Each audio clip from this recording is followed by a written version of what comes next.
waaw pour vous répondre ma candidature elle est légitime et elle se comprend. Ceux qui me connaissent et qui pratiquent le conseil municipal de la ville de Dakar savent que j'ai jamais été d'accord avec le maire Barthélémy Dias. Pas des problèmes de peur, mais sur sa démarche ou bien la manière dont la municipalité est tenue. Concrètement, qu'est-ce que vous lui reprochez à Barthélémy Dias? Oui, je viens de voir tout à l'heure en wolof ou en français.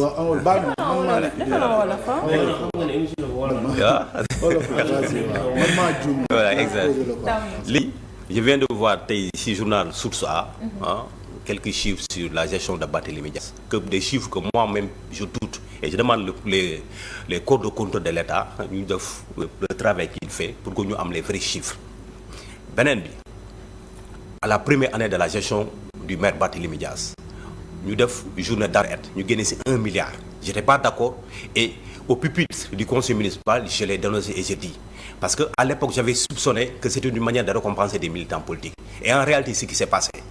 Donc c'est des actes de cette nature et d'autres natures yoo xam ne j'ai jamais été d'accord et légitimement le Sénégal aujourd'hui traverse une période politique boo xam ne ça demande une rupture à tous les niveaux et configuration politique bi ne permet plus Barthélémy Dias de continuer de diriger la ville de Dakar. De droit, il est déchu et légitimement pour que cette coopération entre l'État et la municipalité mën a service aux populations de Dakar, Barthélémy Dias doit démissionner même si la cour d'appel lui donne raison, il doit démissionner au poste de maire de Dakar. Parce que tout simplement, ils ne s'entendent pas avec le régime en place. Oui, c'est son attitude en fait. C'est son attitude par rapport au régime en place. Parce qu'aujourd'hui, nous avons besoin d'un maire de Dakar républicain. Comment pouvez-vous comprendre un maire de Dakar qui est le Premier ministre? C'est inélégant. C'est dans un cadre politique. C'est dans un cadre de campagne électorale. Mais même après la campagne. Jeter des pierres. Hein. Non, mais même après la campagne, il faut continuer. Mais pour revenir sur l'Undon Waksan, le préfet a appliqué la loi. Certainement, la Cour dira le droit.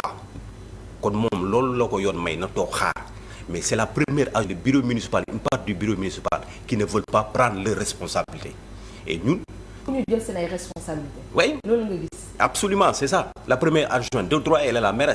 C'est elle qui a la prérogative de convoquer le bureau municipal, mais pas le maire, l'ex-maire de Dakar. C'est ça la difficulté.